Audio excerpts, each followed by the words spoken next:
Hello guys, para po sa mga nagre-review for the civil service exam. So, meron na po palang schedule on March 2024 at magsisimula po yung application. Kung wala pong changes, magsisimula po yung application on November 20. So, keep updated, like our page and follow us, and also subscribe our YouTube channel. So, let's answer this one. 200 is 3/4 of what number? So, in answering this type of question, kapag if you notice, meron is and of. So, always lang pong take note na yung S ay equal and yung of ay times. And then, what number? So, bali yung number ay siya yung unknown. So, lagyan natin ng n kasi wala siyang value. Wala siyang value kaya gagamit tayo ng variable n which represents our unknown number. So, ngayon, kopyahan mo lang 200 is which is equals 200 equals 3/4. So, kopyahin mo lang din yung 3/4 times n. So, ito na yung equation natin. So, ayusin natin yung pagkakasulat para ma-solve po natin. So, 200. So, take note, is equals 3/4 of I times and of what number? So, n. N yung nagre-represent ng ating unknown number. So, ito na po yung ating equation. So, pwede mo rin yung baliktarin. So, pwede mong gawing 3/4 n equals 200 para yung variable nandito sa left side. But it doesn't matter. So, as long as alam mo na yung right equation. So, ayan. So, sa pag-solve po nito, as you notice, So, pwede natin itong isulat din na 200 equals 3/4 n. Kunin mo na no need mo nang isulat yung times. Dahil, kapag ganito, yung number katabi ng variable, automatic ang ibig sabihin yan ay multiplication. So, huwag mo nang ilagay itong x or times para hindi ka na malito. So, ayan. 200 equals 3/4 n. So, paano to isosolve? Paano natin i-eliminate yung 3/4 para si n na lang yung matira? So, simple lang, i-multiply lang po natin ng reciprocal ng 3/4. So, ano yung reciprocal ng 3/4? Ibig sabihin ng reciprocal ay kabaligtad. So, ayan. 3/4, i-multiply natin ng 4/3. So, take note kung ano yung i-multiply natin dito, same din yung gagawin natin dito. 4/3. So, ayan. Tapos, sa pag-multiply na, unahin natin itong 4 times 200. So, take note, pag-multiply ng fraction, numerator times numerator, denominator times denominator.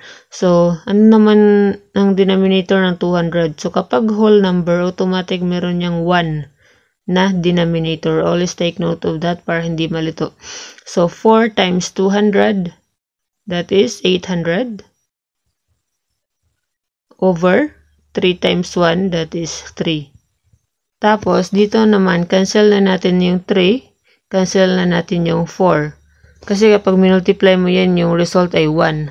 Diba? 3 times 4 equals 12. 4 times 3 equals 12. So, 12 over 12, that is 1. At 1, ibig sabihin, si n na lang yung matira. No need nang isulat si 1 dahil yung variable, kapag walang katabing number, automatic understood yan na merong 1 sa gilid. So, ayan. So, 800 over 3 equals n. Tapos, i-divide na natin. 800 divided by 3. Dapat mabilis din po kayo sa mga manual division, manual multiplication, lalong-lalo na sa decimal numbers at fractions. Dapat ay nare-review nyo po lahat. Kaya nag-upload tayo kahit yung mga pinaka-basic na how to divide fractions, how to multiply fractions para makatulong sa inyong pag-review. Dahil kapag nagsasolve po kayo ng mga numerical reasoning, pabilisan talaga dahil oras yung kalaban sa civil service exam. Kaya dapat kahit yung pinaka-basic, dapat pa rin pong i-review.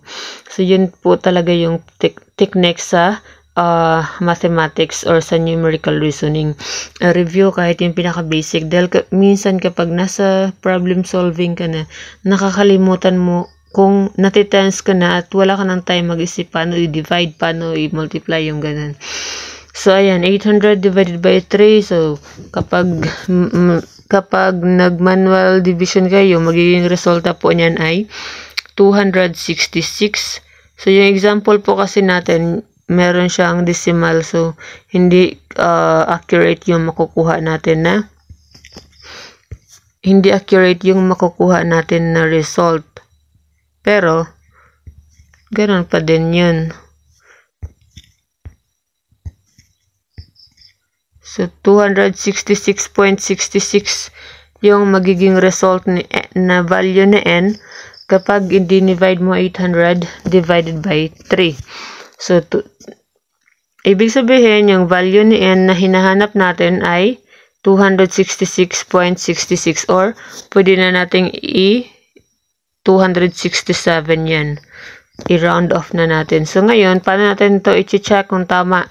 So, syempre, kopyahin lang po natin yung ating equation 200 para malaman natin kung tama nga ba na ang 3/4 ni 267 ay 200.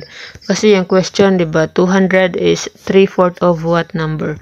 So, 200 equals, kopyahin natin yung, para i-check na po natin. So, sa checking na to. So, kapag meron ka pang time, pero take note, dahil nga oras yung kalaban, dapat, kung nasa choices, so yun na yun. In-circle mo na kaagad. I-shade mo na kaagad kapag nasa choices yung sagot mo. Pero kapag meron ka namang time, pwede mong balikan at i-check mo. Gawin mo yung checking na ganito. So, 200 equals 3/4 n. So, ngayon, paano mag-checking? So, dapat sa pag-checking ay equivalent yung both sides. Para malaman mo na, okay, tama. So, 200 equals 3/4. I-substitute mo yung value ni n na 267. Ayan. So, i-multiply mo yan. Ayan. So, ang magiging result niyan is 200.25 dahil nga ni-round off natin kaya hindi siya accurate. Pero, ibig sabihin yan yung tamang answer. So, kung 266.66 naman yung gamitin natin, yung magiging result ay 199 point something. So, yan po yung result. So, 200.25. So, ibig sabihin, kapag equal yung both sides, ibig sabihin, tama yung sagot mo. So, ayan. Thank you for watching. Please don't forget to click the subscribe button or follow our Facebook page for more tutorial videos regarding civil service exam.